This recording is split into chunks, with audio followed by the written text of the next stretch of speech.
জুতা সেলাই নিয়ে বাকবিতণ্ডা মুচির বাটালের আঘাতে আহত কৃষকদল নেতা।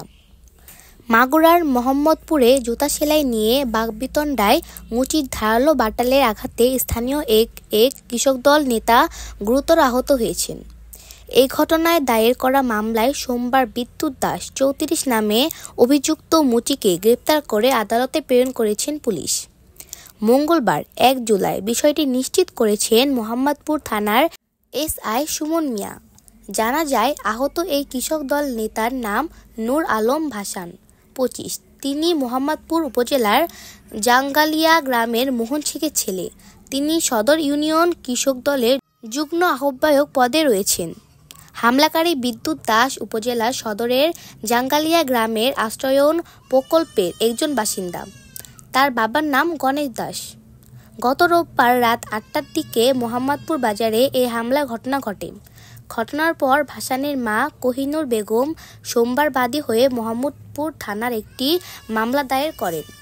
স্থানীয়রা জানান, বিদ্যুৎ দাস মোহাম্মদপুর বাজারে আমিনুর নামের এক ব্যবসায়ী জুতা স্যান্ডেলের দোকানে মুচি হিসেবে দিনমজুরে কাজ করেন।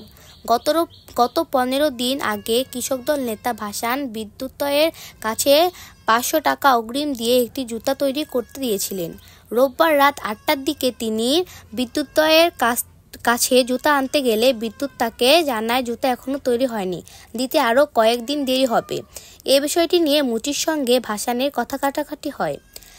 কথা কাটাকাটির এক পর্যায়ে হাতাহাতি হয়। পরে মুচি বিদ্যুৎ তার কাজের ধারালো বাটাল দিয়ে ভাসানকে কুপিয়ে জখম করে। এ সময় কৃষকদল নেতা ভাসান গুরুতর আহত হন। পরে স্থানীয়রা তাকে উদ্ধার করে মোহাম্মদপুর উপজেলা স্বাস্থ্য কমপ্লেক্সে নিলে কর্তব্যরত চিকিৎসক তাকে ফরিদপুর মেডিকেল কলেজ হাসপাতালে স্থানান্তর করেন। পরে তার অবস্থার আরও অবনতি হলে ঢাকা মেডিকেল কলেজে পাঠান। সর্বশেষ আপডেট পেতে আমাদের চ্যানেলটি সাবস্ক্রাইব করুন।